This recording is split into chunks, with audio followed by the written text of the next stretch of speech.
상상을 현실로 이뤄내는 월가의 28년차 애널리스트 신승규 애널리스트입니다. 안녕하세요. 반갑습니다. 안녕하세요. 직접 소개를 좀 해주시죠. 예, 뉴욕에서 활동하고 있는 애널리스트 신준입니다. 이야. 반갑습니다. 진짜 어렵게 모셨어요. 어렵게 모셨어요. 그러면 뉴욕 월가에서 일을 하시는 겁니까? 예, 저희 회사 월가에 있고요. 예. 브라운 브라더스 헤러먼이라는 프라이빗 뱅크에서 일하고 있습니다. 그 이름은 언뜻 들어봤는데 이거 굉장히 이거 역사가 오래된 이 투자 전문 예. 회사 아닙니까? 맞습니다. 저희가 미국에서는 제일 오래된 1818년에 설립했으니까요. 와, 1818년이면 거의 200년 된 데 아니에요? 204년 됐습니다. 와.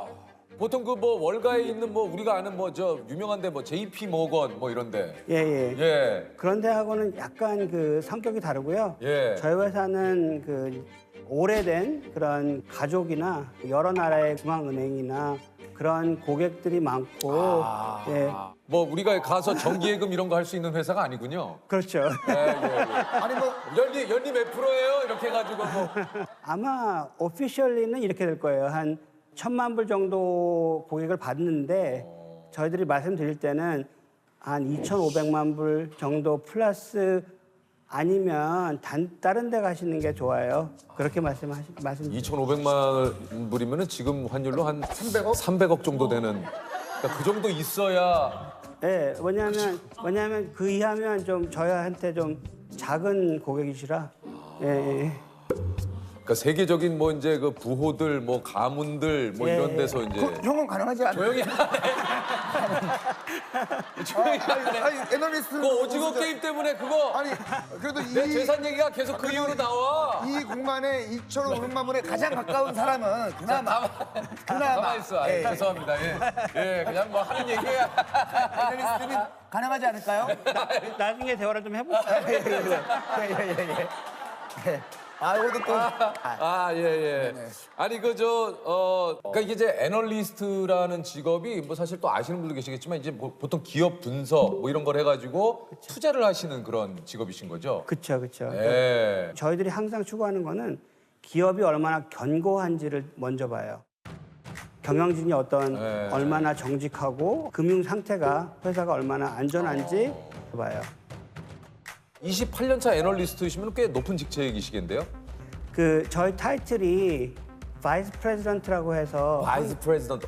프레지던트 붙은 거 보니까 되게 높은 것 같은데요? 근데 한국에서는 그래서 계급을 보면 한 이사쯤 되는 것 같아요. 이사님. 그러니까 높은 직책이시죠. 임원진이신 거잖아요. 그렇죠. 와. 그럼- 월가에서 임원진이시니까 아니 보통 그 월가의 애널리스트의 하루는 좀 어떤지 좀 너무 궁금합니다. 이게 보통 예, 몇 시에 예. 시작을 하고 일단 예. 어떻게 좀 시작을 하는지. 저는 한 3시, 4시 정도에 일어나요. 새벽 3, 4시예요? 예, 일어나요. 그래서 에세이를 쓴다던가 블로그를 쓴다던가 그런 거를 한두 시간 하고 대개 6시 정도에 집에서 떠나서 회사 도착하면 한 7시 20분, 30분 이렇게 되거든요. 출근하는 동안에 일단 월스트리트 저널과 뉴욕 타임즈는 읽어요. Talk after alleging Netflix cut mother since TikTok. 회사에 도착하면 그때부터 이제 그 마켓에서 다 소식이 들어와요. 그러니까 저는 이제 회사채를 하기 때문에 어느 회사에서 10년 만기 채권을 얼마에 발행한다. 그러면 이제 제가 그거를 캐치를 해서 1-800-1-4/24 탄탄한 회사긴 한데 너무 이자율이 낮다. 그러면 패스. 이거는 사자. 그러면 이제 저희 트레이더들한테 이거 매입하고 얼마 넘기면 타치하지 말고 이런 거를 가이드라인을 주면 Last receipt ID, button, select ID, then alerts. ID, has content, button, ID. 그분들이 이제 그게 한 9시, 10시까지는 계속 그런 소식이 들어옵니다. 그러니까 아무래도 이제 분야 맡으신 분야가 이제 회사채 그렇죠. 쪽이기 때문에. 영화에서 보면 이제 월가분들은 이러다가 막 싸우기도 하고 막 소리도 지르고. 네. 막. 영화 오기도 막 있어요. Pick up the cock phone. Sorry, yes, Mark's been great as well. douchebag, Hannah. was bought it 6 months ago. Today it is trading at 36 and a half. 실제로도 그렇습니까? 90년대는 그랬어요. 아, 진짜로요? 네, 그래서 화나면 뭐 던지고 진짜요? 뭐 모니터 던지는 사람도 봤어요, 저는. 근데 진짜 있는 일이구나. 돈만 많이 벌어다 주면 그런 분들이 되게 뭐 1년에 막 1억 불씩 그 이윤을 내주니까 사람들이 뭐 말을 못 하는 거예요. 아, 모니터 하나쯤이야 뭐. 그런데 많이 변했습니다. 아, 지금은 네, 그렇겠죠. 많이 변했어요. 아마 지금은 해고당하는 거는 아무리 높다 하더라도 아, 그럼요. 해고당하는 거는 당연한 거고 처음에 입사했을 때는 work for라는 말 많이 썼어요. 그러니까 work for. work for 누구를 위해서 일한다는 거잖아요. 누구 네. 밑에서 일한다는 예. 말이에요. 근데 그 말을 이제는 쓰지 않고요. 어떤 말을 work with를 써요. 아무리 말단이 이사랑 일을 해도 work with. Work with. 예, 그러니까 이게 컬처가 굉장히 많이 달라졌어요. 문화가. 함께 일한다. 예. 원래 어릴 때부터 금융권에서 일하시는 게 꿈이셨습니까? 어떻습니까? 그렇지 않았어요. 그렇지 않고 보시다시피 제가 시각장애가 있으니까 네. 저희 부모님이 피아노를 가르치면 음악 선생님 같이 이런 교사가 될 수 있겠다고 그런 생각을 하신 것 같아요. 그래서 아, 그럼 원래 피아노를 전공하셨어요? 그런 거였죠. 그런 거였죠. 예. 몇 살까지 피아노 치신 거예요? 한 7, 8까지 친 것 같아요. 그럼 꽤 오래 오래 치셨네. 치셨네요, 네, 피아노. 네, 오래 쳤어요. 오래 쳤고 그것이 계기가 돼서 제가 미국 유학을 아, 가게 돼요. 피아노로 유학을 가신 거예요? 맞습니다. 15살 때. 아. 한국에서는 그때 특사학교를 다녔는데 네. 그때는 지금 70년대, 80년대 초 얘기하는 거거든요. 시각장애인이 대학 가기가 참 힘들었습니다.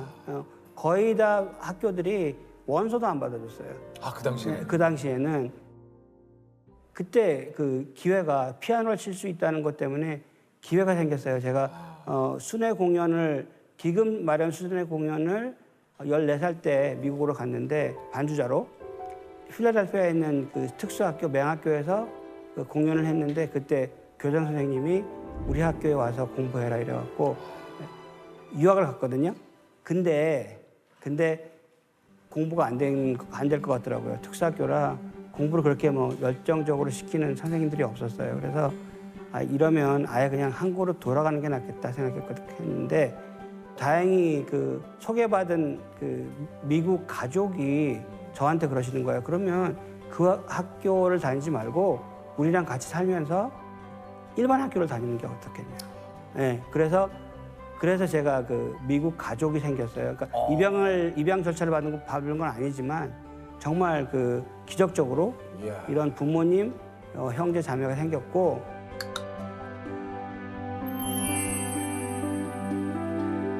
피아노를 그만두고 공부로 그러면 가자. 네, 아, 본격으로 그때부터 이제 공부를 하시기로 마음을 먹으신 거군요. 그렇죠. 아니, 일반 고등학교로 전환을 해서 이게 그냥 쉽게 적응하기가 이게 쉬운 일이 아닐 텐데요. 예, 맞아요. 그리고 그 학교도 시각장애인 학생을 가르쳐 본 적이 없어서 예, 근데 그게 좋았던 것 같아요. 그러니까 그래서 선생님들도 이 시각장애인 학생들은 이거 못하고 저거 못하고 그런 생각하시는 분들이 없었어요. 똑같이 돼. 예, 그냥 할 수 있는 방법을 찾아보자. 예, 그런 거였고 다. 예, 예를 들어서 뭐 화학 같은 거는 그림이 많잖아요. 그림이 많으니까 그 폼보드 같은 거에다가 이렇게 막 그 못 같은 거, 뭐 썸택 같은 거 그런 거 다 박아서 손수 만들어내신 그런 교육 자료를 가지고 도구 같은 거를 이용하셔서 가르쳐 주신 선생님도 있었고 너무 감사하네요. 양궁 배우는데 상식적으로 생각하면 시각장애인 학생한테 양궁을 가르치다는 건 말이 안 되잖아요. 그러니까 그것도 할 수 있다고 생각하고 방법을 찾아보자 이래갖고 그런 선생님들이 많았고요. 굉장히 그 인복이 있다고 그러시는데 저희 부모님은 이게 참 그랬어요. 할 수 있는 방법을 찾아내서 예. 이것을 해주시니까 예. 오늘날의 순기 형님이 이렇게 지금 또 애널리스트로 예, 그렇죠. 물론 거기에는 우리 또 순기 형님의 엄청난 노력이 있었겠죠. 말은 이렇게 하시면 얼마나 노력을 하셨겠습니까? 고등학교 시절에는 지역신문에 소개될 정도로 우수한 학생이었다고 그래요. 그러세요? 예. 저도 몰랐는데 그 11학년에 딱 보니까 제가 전교 3등이었고 와. 250명 전교에 3등이었고 와, 이게 여기 지금 하버드, 프린스턴, MIT, 유펜 이게 모두 합격을 해가지고 아, 진짜요? 하버드와 유펜은 장학금을 준다고 해서 하버드에 가신 거예요? 아니, 장학금은 다 준다고 했는데 그 두 학교는 더 특별하게 대우를 잘해준다고 해서 하버드 나. 하버드 나오셨어요. 아, 형 하버드 나왔어요? 승규 형. 하버드 졸업생이에요. 예, 맞아요. 나는 진짜. 무슨 과? 저는 심리학과 공부했고요. 심리학과요? 아, 진짜요? 예, 원래는 의대를 가고 싶어서 저도 진료를 할 수 있는 정신과 의사가 되고 싶었거든요. 그래서 심리학을 공부했습니다. 야. 한국에서도 공부 잘하셨죠? 예, 그죠. 그죠? 그러니까. 어머니 아니 안 그럴 수가 없어요. 예. 예. 어머니 얘기를 해야 되는데 그때는 그런 그 정과 같은 그 참고서. 이런 것들이 없었어요, 점자로. 그거 어떻게? 근데 그거를 만들어 주셨단 말이에요, 이분이. 어머님이요? 예, 그러니까 점자로 참고서를 어머님이 직접 만들어 주신 거예요? 지금은 그거를 그냥 점력을 하는 게 기계가 하지만 그때는 그걸 손으로 다 했단 손으로 말이에요. 다 일일이 이렇게. 맞아요. 그렇게 이제 뒷바라지를 해주시니까 그거를 그냥 무시할 수 없잖아요. 그러니까 예, 공부에 최선을 다하는 거는 당연한 걸로 항상 알고 있어서 그렇게 했습니다.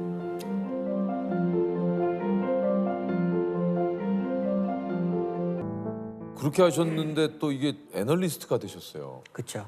이게 참 인연이라는 게 참 무서운 거예요. 그때 당시에 제가 조직학을 공부하면서 어떤 일이 일어났냐면 1990년에 미국의 장애인법이 통과가 되는데 네. 기업이 장애로 인해서 사람을 차별할 수 없다 이런 조항이 있는데 그게 뭘 의미하는지는 아무도 몰랐어요. 판례가 없으니까. 그래서 이제 거기에 신경을 쓰는 이제 그 연구가 좀 증가하던 그런 때에 제가 비슷한 연구를 하면서 월가 회사들이랑 연결이 됐어요. 그 만나기도 하고 하는데 뭐가 문제가 되냐면 장애가 있는데 월가에서 이렇게 일선에서 일하는 사람이 별로 없는 거예요. 공부를 하려면 연구를 하려면 데이터가 필요한데 데이터가 없잖아요. 그러니까 이제 교수님이 그럼 너가 해봐라 이런 거예요. 너가 한번 3개월이든 1년이든 시간을 내서 너가 한번 입사를 해서 해봐라. 그래갖고 제가 JP모건에 처음에는 인턴으로 인사과에 들어갔어요. 조직학이니까 인사과에 들어갔다가 만난 사람들을 보니까 하는 일이 너무 재밌는 것 같은 거예요. 저도 잘할 수 있을 것 같고. 그래서 계속 응시를 해서 돼갖고 합격을 하셨어요. 예, 그래서 JP모건에서 일을 하게 된 거죠. 야, 진짜 영화 같아요. 애널리스트가 되겠다고 마음먹었을 때 주변에서 좀 많이 말렸다고 그래요? 같이 일을 할 수 있는 그런 사람들이 엄두가 안 나니까 거의 다 이제 그 검토하는 서류가 책자로 나오고 그걸 너가 어떻게 읽으려고. 수많은 그 방대한 예, 자료들. 예. 저는 설득을 하는 거죠. 컴퓨터에 나타나는 그런 자료는 내가 다 읽을 수 있다. 내가 시간을 내서 다른 사람들이 하루에 뭐 15시간 일한다 그러면 저는 서너 시간 더 시간을 내서 그 자료를 스캔하고 컴퓨터를 통해서 이제 읽을 수 있는 그런 파일로 만드는 거 내가 하겠다. 잠자서 뭐 하냐? 항상 그랬어요. 뭐 듣는 사람도 있고 근데 나 하고 일하는 건 좀 이러는 거죠. 근데 제가 생각했던 게 뭐냐면 중요한 거는 한 사람만 그럴 수도 있겠다. 같이 일하자. 그런 사람이 나오면 되는 거잖아요. 그런 사람이 나타났고 JP모건에 그래서 제가 애널리스트 트랙이 된 거예요. 우리 순규 형님께서 애널리스트 6년 차에 CFA라고 하는 국제 재무 분석사 자격증을 취득을 하셨다고 그래요. 이게 뭡니까? 이게 기업 분석 플러스 증권 가치 측정 플러스 뭐 펀드 매니지먼트, 트레이딩 이런 거 그러니까 자산 운용에 필요한 이런 자격증이군요. 이 스킬을 가르치는 그런 그 코스인데 그거를 제가 도전했을 때는 시각 장애인이면서 그 절차를 밟은 사람이 없어서 한 분도 없군요. 없어서 이 CFA 측에서 당황하시는 거예요. 이 보안을 굉장히 중요하게 생각하시기 때문에 점자로 만들어줄 수 없다는 거죠. 그 시험 시험을. 문제를 점자로 줄 수 없다. 어떻게? 예. 그러니까 이제 그걸 협상을 하는 거죠. 협상을 그러면 시험을 읽어주고 답을 써줄 수 있는 사람을 고용해 달라. 그리고 이제 나와 그 사람들만 있을 수 있는 장소를 마련해주고 마련해주고 말로 하는 거니까 글로 쓰는 것보다는 글로 읽고 하는 것보다 훨씬 시간이 걸리니까 시간을 좀 한 50% 더 달라. 이런 걸 이제 하나씩 제가 설득하면서 협상을 했고, 근데 더 문제가 뭐였었냐면 그 마지막에 문제가 됐어요. 뭐예요? 계산기, 파이낸셜 계산기가 따로 있어요. 이런 그 시험을 보시는데 필요한 게 있는데 그거는 그분들이 정해놓은 게 모델이 2개밖에 없었습니다. 그때는. 그 모델 위에는 쓸 수가 없어요. 그렇죠. 부정행위를 방지하기 위해서. 그렇죠. 근데 그거는 2개 다 말을 하는 것 기능도 없었고, 뭐 점자로 뭐 연결해서 뭐 그런 게 전혀 없었어요. 그럼 어떻게 시험을 봅니까? 계산기를 쓸 정도의 훈련을 하겠다. 예, 그래서 훈련을 하겠다 해서 그 친구랑 동료랑 그 계산기 만지는 법을 배우고 훈련하고 했어요. 그 친구랑. 이렇게 시험을 보기로 협상을 하고 제가 시험을 쳤습니다. 근데 진짜 감탄사밖에 안 나요. 이거 진짜 너무 대단하신데요. 근데 저는 그거는 가능하다고 생각했어요. 뭐 사실 피아노도 이렇게 뭐 건반을 보고 치는 거 아니고 컴퓨터 타이핑하는 것도 보고 치는 거 아니잖아요. 저는 사실 방법을 찾아낸 것밖에 없다고 생각해요. 그러니까 말씀드렸잖아요. 양궁 선생님이 저한테 가르쳐준 게 뭐 활 쏘고 그런 걸 가르쳐 주는 게 아니라 그냥 가능할 거다라는 그런 전제 아래 방법을 찾아보는 거였거든요. 똑같은 것 같아요, 이것도. 우리가 좀 어떤 난관에 부딪힐 때가 인생을 살다 보면 늘 있는데 저도 요즘 그런 생각이 많이 들거든요. 누가 봐도 안 되는 일이지만 한번 해볼 수 있지 않을까 해서 해보는 것과 이건 애초에 안 돼 하고 안 하는 것은 굉장히 다른 결과를 나타내는 것 같아요. 어차피 똑같이 안 된다 하더라도. 안 됐다 하더라도 과정에서 배우는 게 있죠. 맞아요. 분명히 그게 있습니다. 뭐 그걸 굳이 해 안 될 걸 이런 경우 굉장히 많거든요. 그러니까 만약에 그런 생각이었다면 사실 오늘 그 애널리스트님의 이런 이야기는 없죠. 없죠. 10년 넘게 애널리스트께서 재단 활동을 하시고 계시다고요? 예. 2010년 정도에 알게 된 게 뭐냐면 한국에 보육원에 아이들이 많이 산다고 들었어요. 2만 명 정도가 보육원에 산다는 거는 상상을 못했어요. 저는 그게 너무 불공평하다고 생각했고 불공평을 줄이는 게 우리가 해야 하는 일이라고 생각하거든요. 그래서 보육원 아이들을 현실적으로 돕자. 이래서 야나라는 비영리 단체를 만들었습니다. YANA, 야나, You are not alone. 너희들은 혼자가 아니야라는 말을 현실적으로 해주는 그런 단체예요. 저의 스토리, 그러니까 되풀이하고 싶어서 저는 그 야나 유학 프로그램을 만들었어요. 보육원에서 아이들을 데려와서 유학을 시키는데 유학을 시키는 게 주목적이 아니고 친부모처럼 친형제 자매처럼 그 환경을 만들어주는 일을 하고 싶어서 시작했고요. 저랑 저희 와이프가 먼저 시작을 해서 데려온 아이가 2014년에 저희 집에 온 예진이에요. 예진이 저희 딸이고 아이로 시작해서 저희가 야나가 8명 정도 지금 두고 있어요. 대단하신 분. 우리 또 진짜 애널리스트님 오늘 만나 뵙고 또 인생 그 이야기를 들으면서 또 많이 배웁니다. From chasing all the ants and worms, we clean up and now it's time to learn.